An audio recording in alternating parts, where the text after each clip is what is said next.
Hello everyone, আসসালামু আলাইকুম। Welcome back to my channel Lima's recipe. আজ আমি আপনাদেরকে দেখাবো কাঁচা আম দিয়ে কিভাবে খুব সহজেই কাশ্মীরি আচার তৈরি করা যায়, সেই রেসিপিটি আপনাদের সাথে শেয়ার করব। এজন্য আমি প্রথমে কিছুটা কাঁচা আম নিয়ে নিয়েছি। এই আমগুলোকে আমি কেটে ধুয়ে পরিষ্কার করে আপনাদেরকে দেখিয়ে দিচ্ছি। তো দেখুন, আমি কেটে ধুয়ে পরিষ্কার করে নিয়েছি, আপনাদেরকে দেখিয়ে দিলাম। এবার আমি একটা বোলে কিছুটা নর্মাল পানি নিয়ে নিব, রুম টেম্পারেচারে থাকা। তো পানিটা দেওয়া হয়ে গেলে এর ভিতরে আমি দিয়ে দিব 1 টেবিল চামচ পরিমাণে লবণ। তো লবণটা দেওয়া হয়ে গেলে আমি একটু ভালো করে লবণ পানিটা মিশিয়ে দেব। তো এবার ভালো করে মেশানো হয়ে গেছে। এবার এই আমগুলোকে আমি এই পানির ভিতরে দিয়ে দিব। তো এই পানির ভিতরে দিয়ে এটাকে আমি 1 ঘন্টার জন্য ঢাকনা দিয়ে ঢেকে রাখব। 1 ঘন্টা পরে ফিরে এলাম। দেখুন, আমার আমের চেহারাটা কিন্তু একটু চেঞ্জ হয়ে গেছে। তো ফ্রেন্ডস, এই উপায়টা অবলম্বন করলে আমের ভিতরে যে টকটক ভাব সেটা কিন্তু কমে যায়। পুরাপুরি টক ভাব চলে যায় না, জাস্ট সামান্য পরিমাণে থাকে এবং আচারটা দীর্ঘদিন সংরক্ষণ করা যায়, আচারটা নষ্ট হয় না। তো দেখুন, আমার আমগুলো রেডি হয়ে গেছে। এবার আমি একটা টিস্যু পেপার দিয়ে উপরে যে এক্সট্রা পানি, এটা ভালো করে একটু মুছে শুকিয়ে দিব। তো দেখুন, ভালো করে এভাবে একটু মুছে দিতে হবে। এরপর আমি একটা সরানো প্লেট নিয়ে নিচ্ছি। এই সরানো প্লেটটার উপরে আমগুলোকে আমি ঢেলে দিব। তা আমগুলোকে এইভাবে সরানো প্লেটে দিয়ে, যাদের রোদের ব্যবস্থা আছে তারা চাইলে একটু রোদে 1 ঘন্টা শুকিয়ে নিতে পারেন।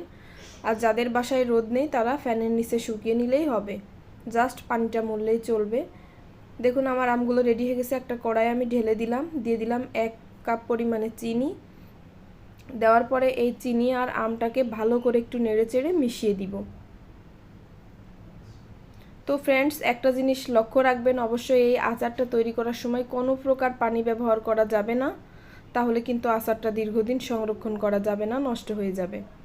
তো এবার মেশানো হয়ে গেছে। এবার একটা ঢাকনা দিয়ে আমি রেখে দিব আধা ঘন্টার জন্য।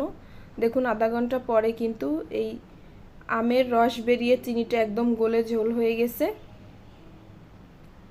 তো এবার আমি চুলাটা জাল করা শুরু করে দিয়েছি। দেখুন, অবশ্যই এখানে মিডিয়াম আঁচে রান্না করতে হবে। এরপরে আমি দিয়ে দিলাম সামান্য একটু জর্দা কালার, তাহলে একটু দেখতে আচারের কালারটা ভালো আসে।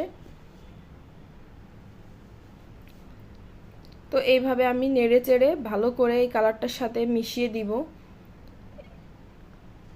তো ভালো করে মেশানো হয়ে গেলে তারপর আমি একটা ঢাকনা দিয়ে ঢেকে এটাকে মিডিয়াম আঁচে রান্না করব।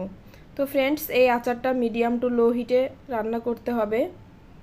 তো কিছুক্ষণ পরে ঢাকনাটা তুলে আমি এটাকে আবার একটু নাড়াচাড়া করে দিলাম।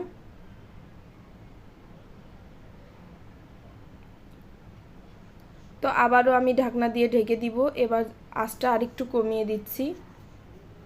তারপরে দেখুন, আবারও ঢাকনাটা তুলে আমি আরও একটু এভাবে নেড়ে চেড়ে দিব। অবশ্যই এটাকে ধৈর্য সহকারে আচারটা তৈরি করতে হবে, যাতে নিচে থেকে লেগে না যায় এবং পারফেক্টভাবে চিনিটা ক্যারামেলের মতো হয়ে যায় এবং একদম স্টিকি স্টিকি হয়ে যায়। তো দেখুন, এবার আমার আচারটা দেখুন প্রায় সম্পূর্ণ রেডি হয়ে গেছে। দেখুন কিভাবে চিনিটা একদম ক্যারামেল হয়ে গেছে এবং আমগুলাও একদম পারফেক্টভাবে তৈরি হয়ে গেছে। এবার আমি একটা প্লেটে আপনাদেরকে তুলে দেখাচ্ছি কতটা সুন্দর আর পারফেক্টভাবে তৈরি হয়ে গেছে আমার এই কাঁচা আমের কাশ্মীরি আচার। তো ফ্রেন্ডস, আমার ভিডিওটি যদি ভালো লাগে তাহলে অবশ্যই লাইক কমেন্ট শেয়ার করে আমার পাশে থাকবেন এবং একটা ছোট্ট রিকোয়েস্ট, আমার চ্যানেলটিকে সাবস্ক্রাইব করে অবশ্যই পাশে থাকা অল নোটিফিকেশানে ক্লিক করে দিবেন, যাতে নতুন কোনো ভিডিও আপলোড করলে তার নোটিফিকেশান আপনারা সবার প্রথমে পেতে পারেন। তো তৈরি হয়ে গেল আমার ঝটফট আমের কাশ্মীরি আচার। দেখুন কতটা স্টিকি হয়েছে, আপনাদেরকে একটা চামচ দিয়ে আমি দেখিয়ে দিচ্ছি। তো এরকম নতুন নতুন রেসিপি পেতে অবশ্যই চোখ রাখবেন লিমাস রেসিপিতে।